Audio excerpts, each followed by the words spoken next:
గరిక విఘ్నేశ్వరుడి పాదముల మీద వేసి తీసి కళ్ళకద్దుకుని తల మీద పెట్టుకున్నారనుకోండి, విఘ్నములనన్నిటినీ కూడా తీసేస్తాడు. రెండు, సింధూరం తీసి ఆయన గండస్థలానికి ఇలా అలదారనుకోండి.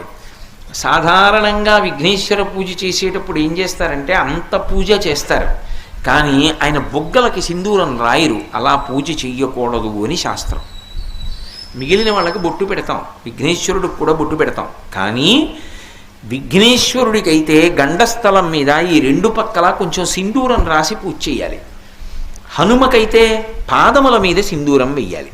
పూజకి మొట్టమొదటి వాడెవరో ఆయనకి సింధూరంతో పూజ ముందు గండస్థలానికి అంటే బుగ్గలకి రాస్తాం.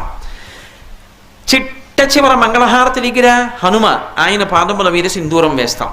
పూజ మొదటి వాడికి పూజ చివరి వాడికి సింధూరంతో పూజ ఉంది, ఇంకా మధ్యలో లేదు.